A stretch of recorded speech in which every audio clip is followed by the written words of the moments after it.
Welcome to the Energizing America podcast, where we talk all things energy and why we need it in our business, communities, and life. We're going to sit down today with Mr. Jon Hiivala again, and he's going to be, what are we doing? You're quizzing me? We are going to switch roles a little bit. So this is going to be fun, maybe entertaining, maybe a dud. Time will tell.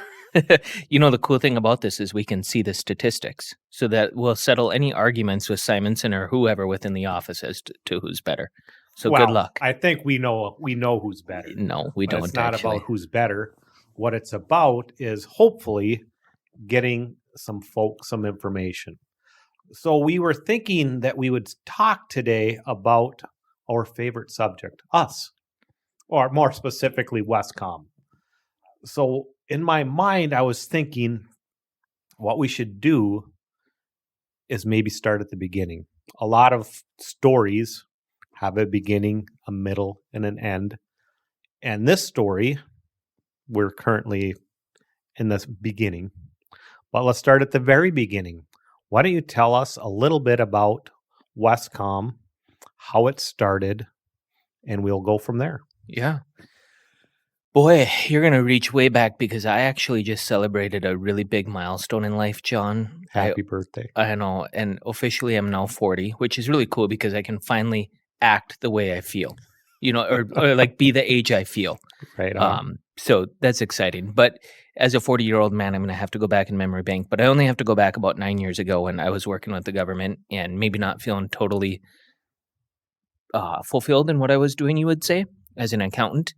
And had just graduated with my bachelor's degree and was approached by a couple of family friends and, hey, come out to North Dakota and see what this thing is about. So Jeremy and I got out involved in a team of 5 electricians building well pads out in North Dakota. So what that involved in is just doing electrical work on a well pad. A producer would pop a hole in the ground, oil would start flowing. Now they need equipment hooked up with electrical, and we basically got involved in a business of paying people to do that work and helping get that work done. So that was 9 years ago. Since then, boy, it's funny how things go. I don't think we could have ever planned on things going the way they went, in the sense of, you know, now I think we ended 2022 just shy of a couple hundred employees working for several major clients across 3 different regions with multiple divisions. That wasn't our plan when we started. Our plan was to make payroll. And so things have changed a little bit. Well, I think we still want to make payroll, so things change and stay the same. So you started in North Dakota 9 years ago with 5 people, and you said you were doing electrical work on oil pads. What exactly? Can you dive into that a little deeper? Yeah. You know, I'm not an electrician by trade. So if you start asking me about voltages and amperages and stuff, we're gonna get derailed. You know, really I'll be quickly. lying if I do that. Well, you know, if you do, I'm going to ask you some really detailed questions too. So let's establish the rules. Right.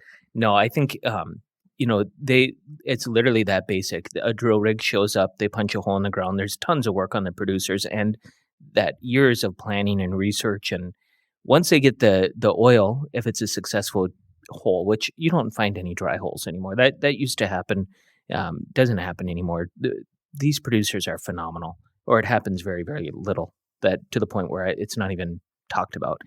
So, you know, in order to get the oil to continue flowing, oftentimes you got to have pumps, and pumps run off of electricity. So you got to run some wire from the pump out to a service panel, and that panel has to be hooked up to a main power source. That's how you flow the oil. Well, as things go, you know, we want to control how much oil comes out of the ground. We want to control the speed it comes out. We maybe want to store the oil on pad before we transport it out. Oh, now all of a sudden a pipeline came through, so now we need to move some oil from the tanks on pad down to the pipeline to ship it over here so that we can have a warm house, like you say in Lakeside. So now all of a sudden, rather than just having the one pump in the well hole that's pumping to the tank, now we need another pump to take it from the tank and put it into the pipeline, right? Oh, by the way, North Dakota is not a great place for warmth. So things like to freeze. So let's get some heat trace on these lines so that we don't lose all this hard work that we put into it. So we do some heat trace. We're hooking up pumps. Oh, by the way, now we're going to, as things transition, we start pulling out a lot of natural gas and other chemicals from the oil. So now all of a sudden we got to compress the gas so that we can sell it because we don't like to burn it. So now all of a sudden we're doing some compressor style work, which also runs on motors. So you're hooking up more motors and MOVs and all these different cool acronyms that I didn't even know existed prior to my involvement at Wescom, and still continue to learn when I'm on well pads, because one thing that has not stopped is the automation and the development of these sites is incredible.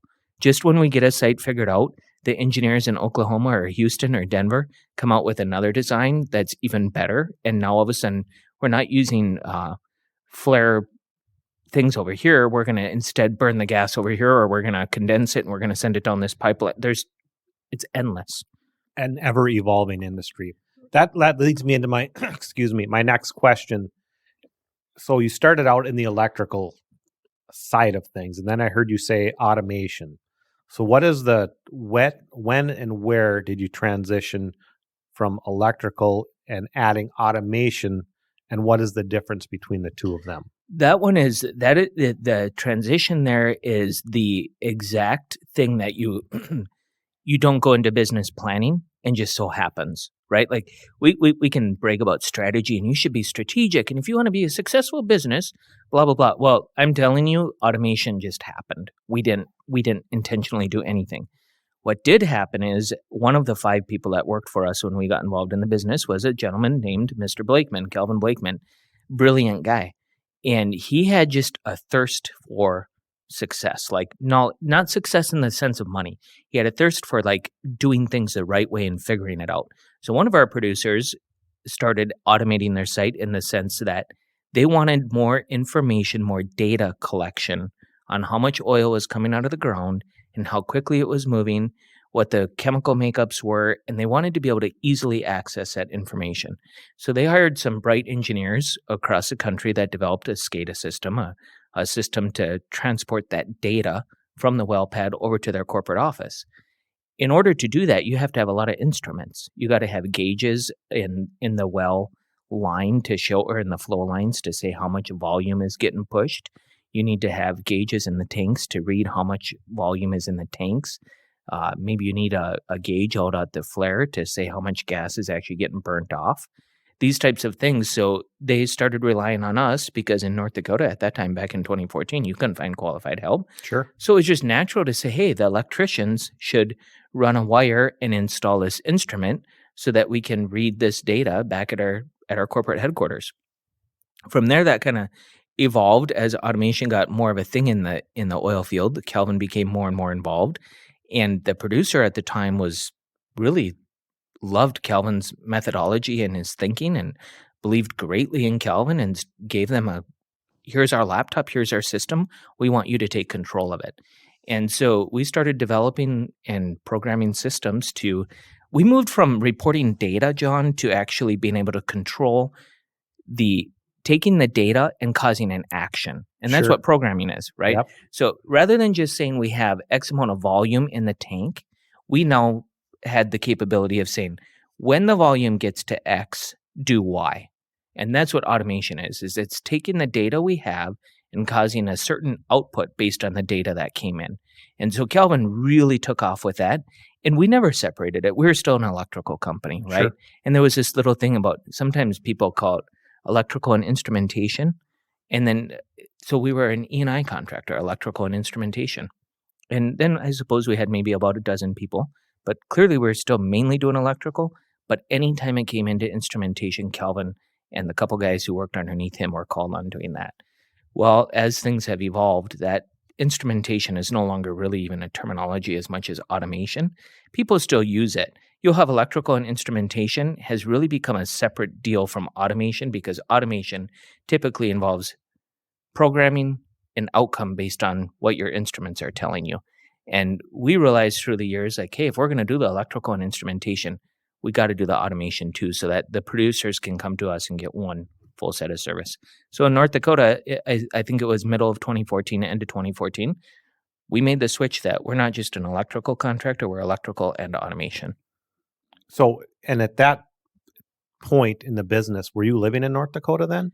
I was not. I've only lived in North Dakota when I was born in North Dakota. I was there a lot, not as much as my brother Jeremy. Jeremy really worked his bloody tail off in going out to North Dakota every single week and making things happen. We had a house in North Dakota that we would stay at up in Williston. So when Jeremy and I would go there, or when Jeremy would be there especially, he'd head out on Monday morning after we'd have a little weekly chat.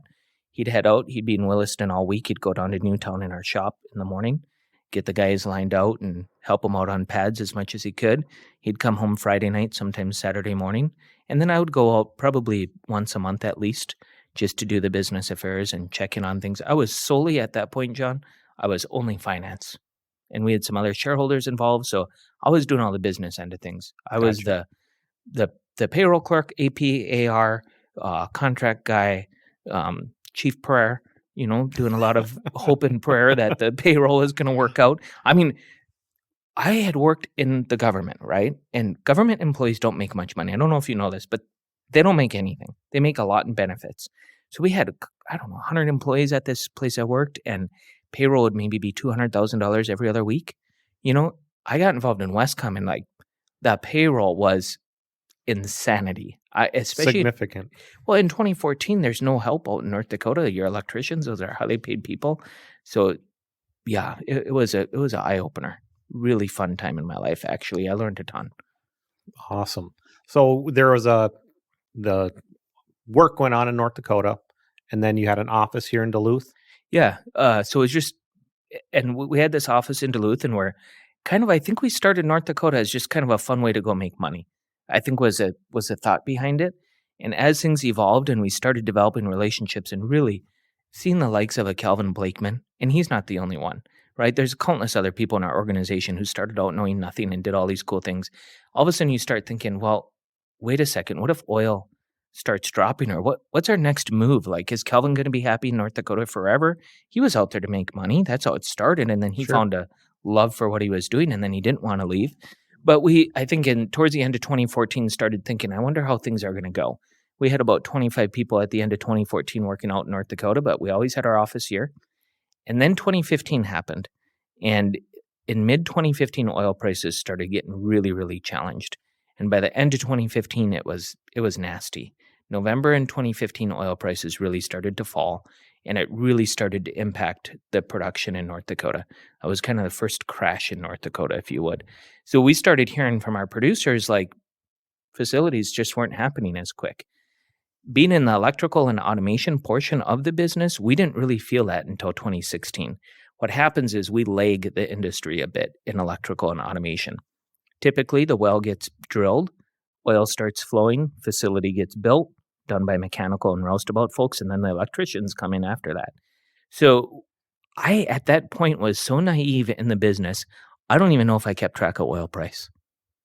Like oilprice.com, which is the coolest website in the world, Mm-hmm. wasn't even on my radar until I do have some notes because I take relentless notes for whatever dumb reason. And in 2014, I do have some stressful notes written down in November about the price of oil and just more pondering what it was going to do. But it really didn't hit us until, or in 2015 rather, it really didn't hit us until spring, summer of 2016. We started getting in a tougher spot. So what was the solution in 2016? We really started thinking, who are we going to be? Were we out in North Dakota to make money, or what was our plan? And we decided at that point, our new motto was we were energizing America. And in order to energize America, we have to be in multiple places doing multiple things because it's an evolving world. So we really started kind of diving in that. First of all, we have an office in Duluth, Minnesota. That's where, the ownership lived.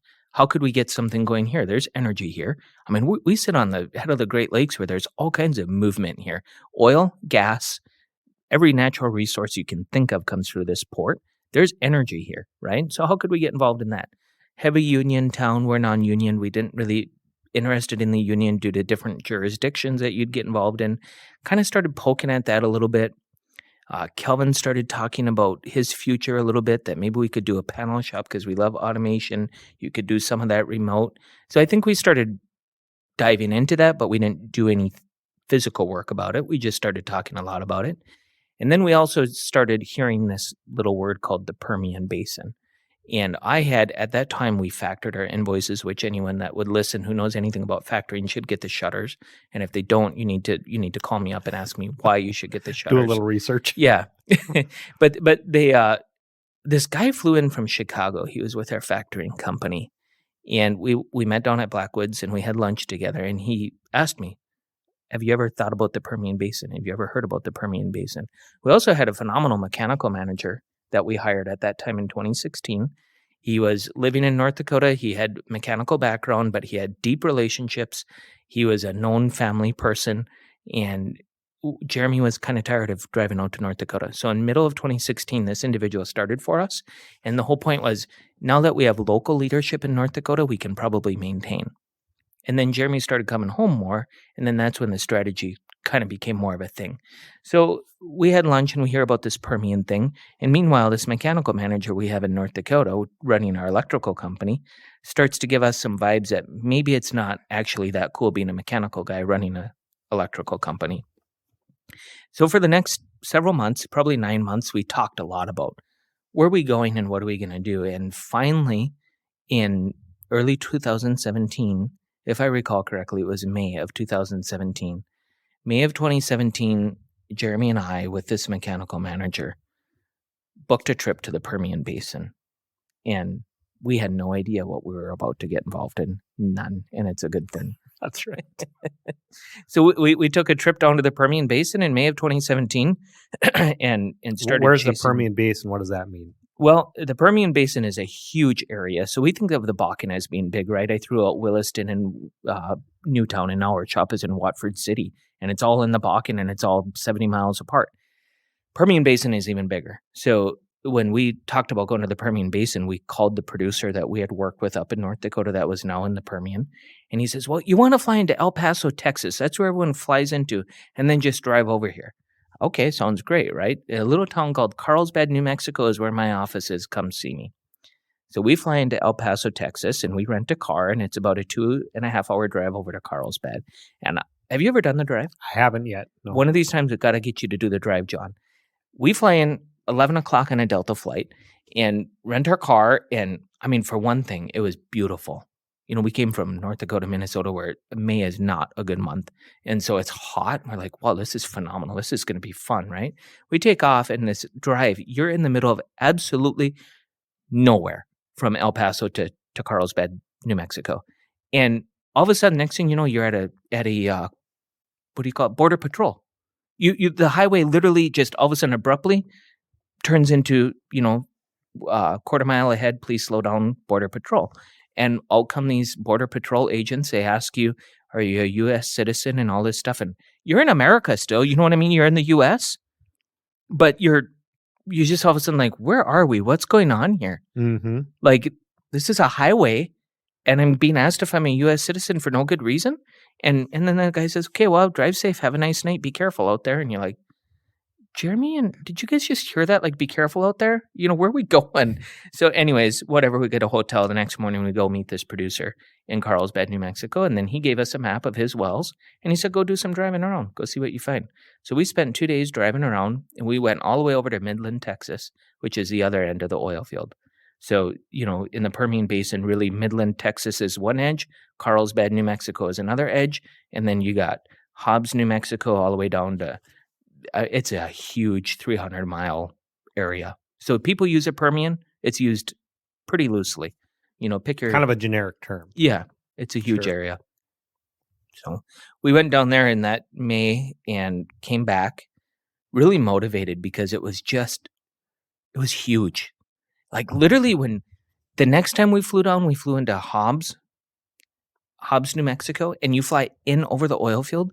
And I ain't kidding you, everywhere you could see below you was oil wells. They were old, but there was oil wells. And you're thinking, okay, if we want to energize America, we got to be here. So we went home after that trip, and that's when things really, really got serious between Jeremy and I, along with this mechanical manager out in the Bakken that we had working for us at the time. So then you decided the Permian is where we want to go. And you keep saying mechanical. So what happened when you finally made the call to go down to the Permian? Well, I think we realized if we want to energize America, we got to go, like I said, where the additional energy is. We looked into the Twin Ports. That was exciting, but huge investment, lots of time. We went down to the Permian and we realized, boy, it's kind of quiet down here. Perfect time to enter this market. It's a huge market. We got to be down in the Permian Basin. So as things went and as we started researching to get down there, me and this mechanical manager flew down there several times. And like in June and July and August, we're like hanging out in the Walmart parking lot with our FR clothes and we're watching for people to get out of their truck with FR clothes so that we can go tackle them and ask them who they work for and if they need any help, right? Through this and lots of driving around, we realized mechanical is the first step. And the oil industry was just rebounding, right? I talked about 2015, it kind of dived down. 2016 was a still year. 2017, it started rebounding. Well, electrical, we weren't going to get electrical work for like 9 months. Everyone was telling us, we're going to need electrical contractors, just not yet. And the Permian was an old basin. It's now in the newest place. So these big major producers are coming in and they're buying up all these small producers. So these small producers are telling us, yeah, we're probably going to do electrical and automation, just not yet. We got to wait for things to happen. So all of a sudden it's like, hey, wait a second. We got this really great mechanical manager. He knows what he's doing. Why don't we just do mechanical down here, get in on the front end of it, build our reputation and, show people who we are and then bring in the electrical and automation behind it. Not only that, when the next industry slowdown happens, we'll be better situated because we'll have work on the front end for the recovery. And then on the dead end, we'll still have work for several months doing the electrical and automation. Felt like a perfect win to do the mechanical. And so, we started telling these folks that, hey, good news, Wescom now does mechanical work. And we hired some folks from the area. We brought in some other folks that we knew. A couple of our electricians from North Dakota actually flew down. They were excited to come down to New Mexico. They didn't care what they did. They were, you're going from 30 below to 30 degrees above, sometimes, 115, 110 degrees, whatever it can be down there. And so that was the start of our mechanical. And what we did there was build facilities, again, construction. Like that's just easy wins. What price can you do it for? You're qualified, come to work. So that took off on our mechanical. So 2017, we were officially electrical, automation, mechanical. Wow. In 2 areas. Sounds like you're growing and evolving. Yeah. So when did things start happening in the Twin Ports or Duluth where the home base is? I don't have all that dates fresh off my head, but somewhere after we were in the Permian Basin, Calvin Blakeman really started getting serious. He had found a wife. They got married, started developing a family and thinking about his future. And she wanted to be closer to better hospitals and things that were important to her. So he started wanting, like poking like, hey, I'm coming home. I don't want to lose Calvin. Absolutely was not going to lose Calvin. This guy's a rock star. So, pulled out the paperwork, like what do we got to do to be in Duluth? And we got a contract with one of the mines and it was sketchy, John. We might have 2 days of work. We might have 5. You got to bid everything. We're in the oil industry. Everything was T&M at that point. Mm-hmm. So we had to challenge all of our systems. But along with it, we thought, well, okay, if we get projects up at the mine, then we need some other fill-in work. And that's when we decided to open up our UL listed panel shop because we could build panels for our automation work in North Dakota because our producers were having a heck of a time trying to get control panels built. So we decided, hey, let's open up a control panel shop. We rented a shop next to our existing office building. And, first we started building them in our office. We had a really, really state-of-the-art panel shop facility in the office there. And Calvin would just build panels. And then when we'd get a project, he'd run up to the mine. We did all kinds of goofy things at the time. The courthouse, all of a sudden in the newspaper, I'm reading, they have the little public notices. They need a flagpole installed at the city of Duluth courthouse. Calvin goes and we bid it. I don't know. We bid it for 7 days and he gets it done in a few days and we bang it out and it's like really cool. We're like the coolest electricians in town. Didn't go anywhere. Right. It was a tough go. But Calvin, that panel shop took off. We actually nowadays employ 5-6 people in there full time, building control panels for all kinds of people. So the control panels themselves, you built them and shipped them all by themselves? Yeah. At that time, we would just build the control panel, box it up, and it was all according to the client specs. We would just buy the material, package it up, get our UL listing on it, and ship it out to North Dakota for the client. And then our team generally out there was the one who would go install it on a well pad. well, now it's the business has evolved again. So how did it transition from shipping the control panels themselves to these skids that are being built? Yeah. So electrical and automation, and then we're doing mechanical, and plus we're doing the panels underneath the automation, right? Then I had another Blakeman boy, a farmer, Lane, uh, starting to want to move back to his town called Marengo, Wisconsin, Poor soul. or by Ashland there. And so he starts poking at me like, hey, I need some ideas. I really like Wescom. I want to continue doing what I'm doing, blah, blah, blah, blah. At that time, I was out in North Dakota a lot. And because the mechanical manager was running the Permian, I was taking care of the twin ports in the Bakken. So I'm out in the Bakken and we're visiting in the evenings as it goes. You know, you're sitting in our shop. We had a little apartment at the shop. And through conversations, it's like, okay, Lane, then how about you find out some ideas too? I can only be so creative, right? And then he came back one day and we sat down in the office and he said, I got this idea. We're going to weld up some panel boards, some skids, and we're going to take all of our electrical equipment and we're going to mount it on this skid and we're going to do it in Ashland, Wisconsin. And we're going to ship it out to North Dakota so that our electricians just unload from a trailer a skid that's pre-wired with everything they would need. And all they have to do then is run wire from the skid out to the pumps that we talked about earlier, or run it out to that instrument we talked earlier, and then one wire back to the main service at the transformer in a very simplistic sense. It started out very small. Since then, it has grown into like we prefab all kinds of things, and it is really, really cool. We did a case study that we were able to chop off 3 weeks of on-site labor for our producers and save in material costs. The total savings is well over, I think, was it 40,000, 70,000, tens of thousands of dollars that we saved our producers by prefabbing this stuff and having it arrive out there. Why? One, North Dakota's cold, right? Yep. Two, everyone out in North Dakota is there to work, so they want 60, 70-hour weeks. That comes at a cost. People in Ashland, Wisconsin actually weren't after that. They wanted a 40-hour gig, and you could do it in a controlled environment. Quality was top-notch. Paint job was awesome. It was up to code. It was a really, really cool idea by Lane that literally, John, Lane, okay, let's do this, Lane, right? And by the way, leadership at the time gave me cross-eyed. They weren't keen on this. So we said, we'll just try it. We did a little bonus plan for him that, you know, if you actually pull this off, I'll give you $1 and whatever. Mm-hmm. So he builds their first skid and then he calls me and he says, Shane, I got a problem. Where am I supposed to build these skids? And I'm like, oh, okay. See, this is where a person should be strategic, and we're not again, but here we are. So luckily he had a pole barn at his house. We paid him, I don't know, whatever it was, $1,000 a month or 500, 200. We rented his pole barn, and his wife wasn't really keen on them using her bathroom for some reason. And so then all of a sudden I got a porta potty out at this place. I don't know. It was an incredible deal. But since then, we're actually building a brand new shop in Ashland, where our 5 welders do incredible work building these skids. And then they take those skids, they ship them over to our shop here in Duluth, and our couple prefab techs up in the prefab shop, they grab all that equipment, including the control panels that we build down in the prefab shop, wire it all together, throw it on a truck. We got people going to North Dakota all the time, and bring it out to North Dakota and put it out on a site. Wow. So if I'm following you correctly, we have started out electrical. We added automation. We added mechanical. We added a panel shop, a prefab shop, assembling all the skids and shipping them to North Dakota. Are there any other services Wescom offers that we haven't hit yet? One, environmental, and it's a huge one. So in 2019 actually, so we had the prefab going, the panel shop going, the Bakken ripping with electrical and automation. Permian, we're really winning it with mechanical and starting to win with electrical. Producers in New Mexico approach us and say, we're struggling with spills. Lots of old wells in New Mexico and Texas.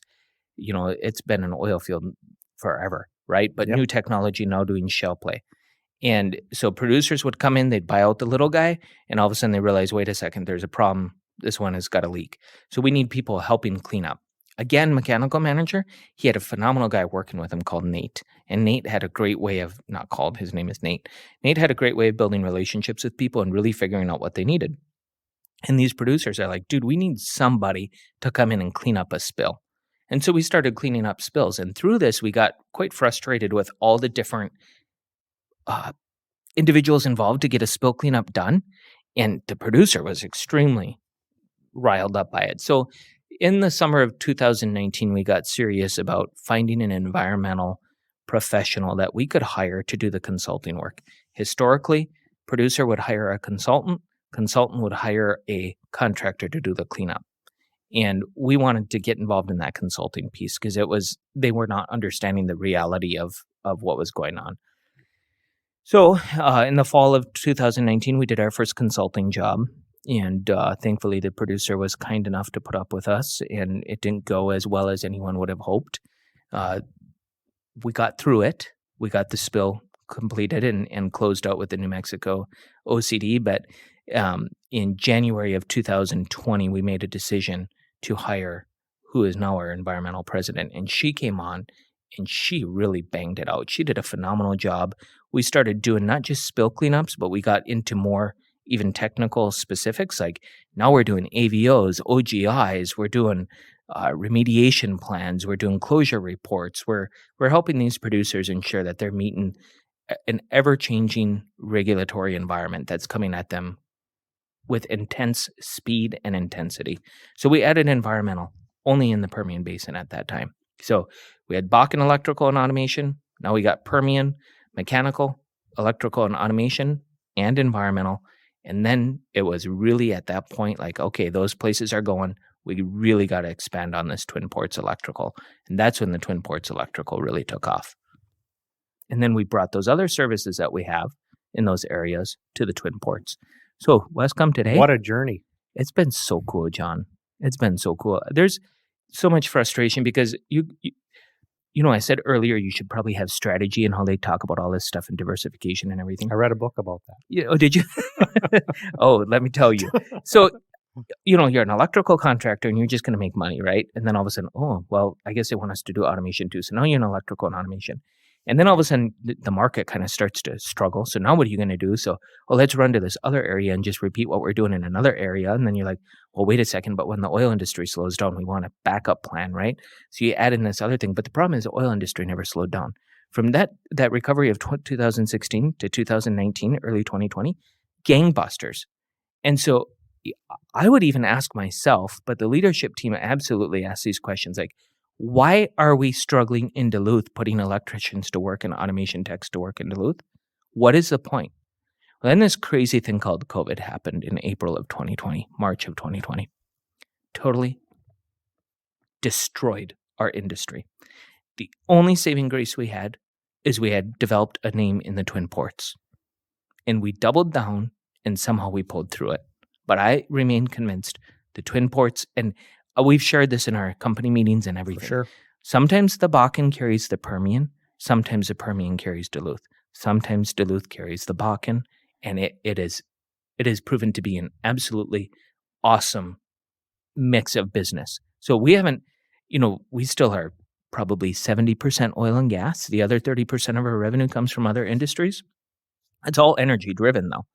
And the risk is still there that if there's an oil crash, we definitely suffer. There's no doubt about it. We do check oilprice.com. We repeatedly. Pretty closely. I think everyone in the company does, right?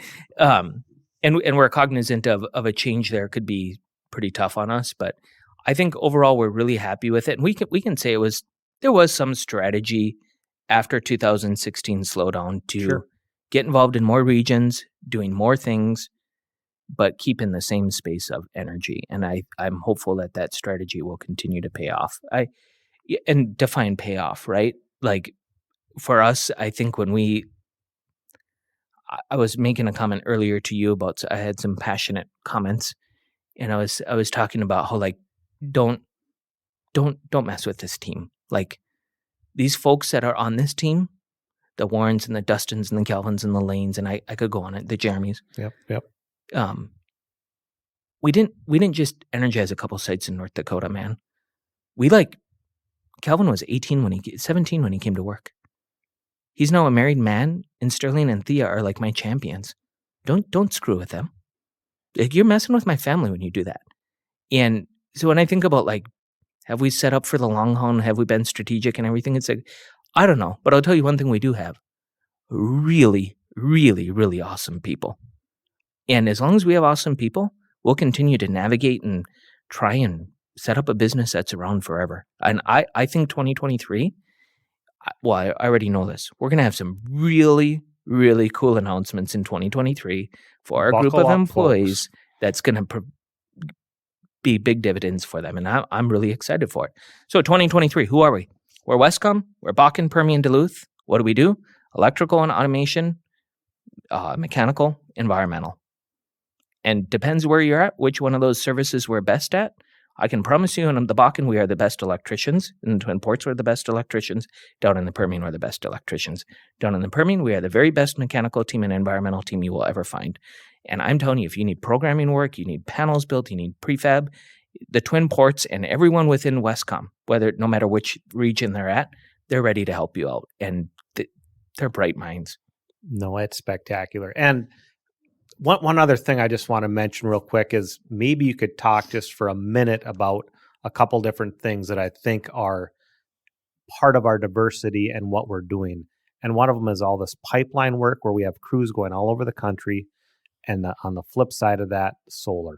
I think them are two big things that we should touch on real quick. Yeah, I'm sorry I kind of neglected those because, you always talk in business about the big things, right? But those are two areas that they're critically important to us, and those are the things of the future for us. I think oil and gas is going to always be our biggest mix, but we got to talk about these two things. I attended a conference called Bakken Conference Now. It was called Bakken Now back in 2015. And, I'm still new to the industry at that time, and conferences were like, well, who goes to conferences? And especially at that time, we're still doing payroll. Like, Jeremy's like, dude, $2,000 for a conference registration? What are you thinking?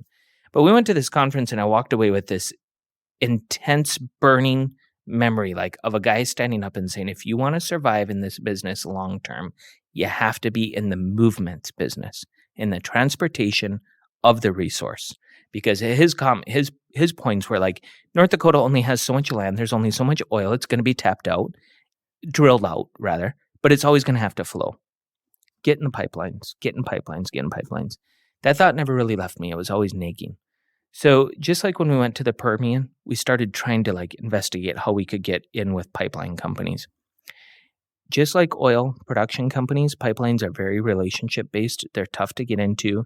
It's all about your quality control system, all about your experience level, all of these different things that you can't make up on a resume and just send to somebody. It's not based on price; it's based on value.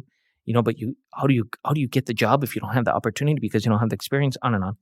We hired a salesman in the Twin Ports in 2019 to help us energize America, and he had some pipeline experience.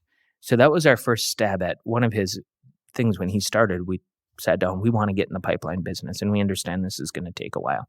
So we started dabbling in it. Did a couple projects for a company based out of the Twin Ports here, owned overseas, but we did a couple projects for them. Went well. We got excited. So went to go sign a master service agreement with them, an MSA or a big contract with them. Part of their requirements is they were going to fly in this nice fella from Canada, and he's going to come in and he's going to audit our system to make sure we have quality control measures in place because it's a DOT thing. Boy, what a eye opener! I am telling you, John. By the time that guy left my office in a day, he was there for 8 hours. We were the worst thing in the world. We're inept. We're absolutely not allowed to work on his company's stuff. We're terrible. I literally went home that night with my tail between my legs. I don't know if we can do pipeline work. And then as things went, we actually hardly ever worked for that client. There was a different pipeline company who is like, you're exactly who we're looking for. Hey, let's work together and let's get your quality management system up to date. But you're exactly who we need. Flexible, urgent, accountable. Those were the things when we were out in the Bakken and we talked about diversification. We're like, what have we learned in the Bakken that transcends any region and transcends any industry? I don't know that it transcends any industry, but it absolutely, in the industrial world, you have to be urgent. It's all about their production. You have to be accountable. Don't give them a bill that you didn't tell them about. Bill them according to your rate sheet and be upfront. And you absolutely got to be flexible because you might be on your way in North Dakota to one well pad, only to find out this well pad went down over here, so you got to divert over there. Pipeline companies, those three things are absolutely critically important to them. And so we started doing a little project for this major pipeline company, And boy, I think last year they accounted for 10% of our revenue. They're huge for us now. And through that journey, we've actually become ISO certified or been recommended for certification of ISO. We should be getting that in the next month or so. And that's been huge for us. Like a bunch of good things came from that. So we have that crew is based out of the Twin Ports. We manage all the work out of the Twin Ports for that. And I don't know, last year there was probably a dozen people on average out on the road, building compressor stations, doing RTUs, doing lighting projects. There's an emergency along that line. I think we're one of their first calls. And so we go out and take care of them. So that's been a really cool, and we're going to continue to push that big time, as you know. I think that one pipeline company we work for has a immense amount of work ahead of them that they need help with. And there's other pipeline companies that could use that same type of service. We've been down to their office a couple of times, did a lessons learned event with them in November, I think that was, of last year. Great time. That was just awesome to be working with a client who wants to take the time to sit down and you were there. It was spectacular. Just to have a conversation about how both parties can do better and what's your plans for next year? How many resources can you allocate to us? It was awesome. It was a good time. So really excited about that one. The other piece then locally is solar. In the Twin Ports in 2021, we got 2020, we got intentional about, hey, energizing America. What does that look like? And thinking long term, the EIA says that by 2030, production is going to peak for oil in the U.S. It's going to peak globally by 2050 at the latest. It's going to start having a downward spiral. Well, I got all these guys at work here. We love these guys and their families. What are we going to do? We got to get real about it and put our personal opinions about renewables aside and think about it. So we hired a great guy, Corey, who is our solar specialist, and he became NABCEP certified and UL certified to do solar systems. We spent probably half a year going through certifications, research, and everything else, paying him to do all this stuff. Then we built a solar system at our shop there, and we started hitting some home runs with that thing. And last year was a banner year for our solar team. And I think going forward this year, we're hoping to double that team along with our service team here in the Twin Ports. We do a great job with the residential homes, and like they did solar on my house, it's great. We really do a good job in putting solar on an industrial facility. Because again, that's where that accountability, flexibility, and urgency comes into play. And I think that's going to be a big mix of our work here in 2023 for the solar. Well, thank you, Shane. I'm sure we could sit here and visit all day about Wescom, but I know you said a minute, and I'm like, John, I don't do minutes when we talk Wescom. So you know what the cool thing is, though, really? I didn't start out today in a great fashion. Business can be ugly sometimes, and sometimes it just things wallop you, right? And this week, as you know, we've been walloped by a particular situation. But boy, sit down and talk about Wescom, talk about the history, and talk about the people who mean so much to me, and I think to you too. To everyone means everything to everyone here, and to be able to walk in the office this morning, sit down on your floor, and just have a raw conversation with you and John, and that's exactly why I do what I do. I'll put up with these little wallops. We'll get through them. And the cool part is, in 2043, there'll be 20 more wallops by then. But you know what we're going to be? Bigger, stronger, better. And not bigger in the sense of revenue, people. No, bigger as people, better. We're just going to be better, and it's going to be exciting. So thanks for bringing my attitude up today. I appreciate it. We're here to energize America. Let's do it.